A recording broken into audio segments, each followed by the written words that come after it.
दिल्ली चुनाव में बीजेपी ने खत्म किया 27 साल का वनवास, अरविंद केजरीवाल और मनीष सिसोदिया की हार। दिल्ली विधानसभा चुनाव को लेकर पूरे देश की नज़र इन पर बनी हुई है।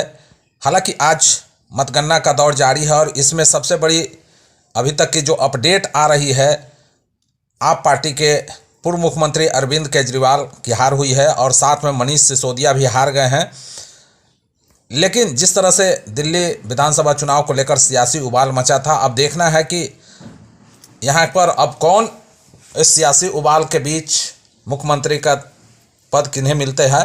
हालांकि भारतीय जनता पार्टी निर्णायक जीत की ओर मजबूती से बढ़ रही है और उसने आधे से भी ज़्यादा सीट पर बढ़त बनाए रखी है। दिल्ली विधानसभा चुनाव में भाजपा की स्थिति काफ़ी मजबूत है, जबकि आम आदमी पार्टी काफ़ी पीछे चल रही है। आपके कई दिग्गज नेता, जिनमें पार्टी प्रमुख अरविंद केजरीवाल और उप मुख्यमंत्री मनीष सिसोदिया की हार हुई है। अब हालांकि सीएम अतीशी ने अपनी सीट बचाने में कामयाब हो गई है, लेकिन इसके बाद जिस तरह से भाजपा ने 27 साल का वनवास तोड़ा है और पूरी तरह से दिल्ली पर कब्जे की ओर बढ़ रही है, और अब देखना है कि इस सियासी घमासान के बीच कांग्रेस की क्या हाल है। कांग्रेस का भी जो है अभी तक बेहतर स्थिति नहीं है, लेकिन भारतीय जनता पार्टी के प्रवेश वर्मा ने अरविंद केजरीवाल को नई दिल्ली सीट से हराया है। वहीं दूसरी ओर मुख्यमंत्री अतीशी ने कालकाजी सीट से बीजेपी के रमेश बिधूरी को हराया है। हालांकि यह देखना दिलचस्प होगा कि दिल्ली में जिस तरह से भविष्यवाणियों का दौर चल रहा था, एग्जिट पोल आए थे, उसको लेकर काफ़ी सवाल उठे थे, लेकिन एक बार फिर अब देश नतीजे आने के बाद कहीं ना कहीं एग्जिट पोल की पर भी अब सवाल जो खड़े हुए थे वो बेहतर स्थिति में है, क्योंकि एग्जिट पोल भाजपा को बढ़त दिखा रही थी, लेकिन सभी लोग कहीं ना कहीं एग्जिट पोल पर भी दिखा रहे थे कि अभी तक एग्जिट पोल जो है बेहतर स्थिति में नहीं हुई है। दिल्ली विधानसभा चुनाव की बात चल रही थी, जिसमें मैं बात कर रहा था चर्चित चेहरे जो चुनाव हारे हैं, जिसमें आप पार्टी के अरविंद केजरीवाल और मनीष सिसोदिया के अलावा कांग्रेस के अलका लांबा और संदीप दीक्षित जी भी हैं, और भाजपा के रमेश बिधूरी और दुष्यंत गौतम चुनाव हार गए हैं। आप पार्टी के सत्येंद्र जैन, अवध ओझा, सोमनाथ भारती और सौरभ भारद्वाज भी चुनाव हार गए हैं।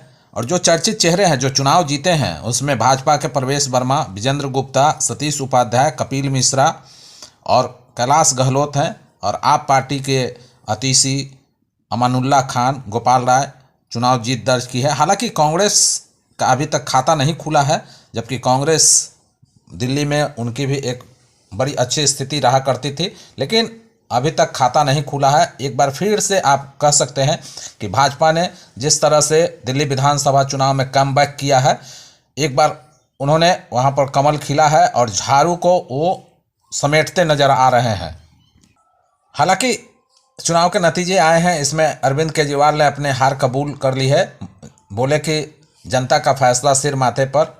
लेकिन एक जो बात आ रही है, इस बीच में हार के बाद एक और बड़ा झटका लगा है आप पार्टी को। गैड के निर्देश से भी लग सकता है, क्योंकि उसने दिल्ली सरकार को आदेश दिया गया है कि सचिवालय से कोई भी फाइल, हार्ड ड्राइव या कंप्यूटर बिना गैड की अनुमति से बाहर नहीं जाएगा। इससे यह संकेत मिलता है कि सत्ता में आते ही बीजेपी कथित घोटालों की जांच तेज करने वाली है। हालांकि इन सब के बाद भी आप पार्टी के राष्ट्रीय संयोजक अरविंद केजरीवाल ने बड़ी विनम्रता के साथ लोगों के जनादेश को स्वीकार किया है और कहा कि मैं इस जीत के लिए बीजेपी को बधाई देता हूं और मुझे उम्मीद है कि वे इन सभी वादों को पूरा करेंगे जिनके लिए लोगों ने उन्हें वोट दिया है। हमने पिछले 10 सालों में स्वास्थ्य, शिक्षा, बुनियादी ढांचे और क्षेत्र में बहुत काम किया है। हम न केवल एक रचनात्मक विपक्ष की भूमिका निभाएंगे, बल्कि लोगों के बीच रहेंगे और उनकी सेवा करना जारी रखेंगे। वहीं दूसरी ओर नई दिल्ली सीट से बीजेपी के उम्मीदवार प्रवेश वर्मा ने अरविंद केजरीवाल को हराने के बाद कहा कि मैं दिल्ली वासियों को बधाई देता हूं, उनका धन्यवाद करता हूं। दिल्ली में बनने वाली यह सरकार प्रधानमंत्री के विजन को दिल्ली में लेकर आएगी और मैं इस जीत का पूरा श्रेय प्रधानमंत्री नरेंद्र मोदी को देता हूं।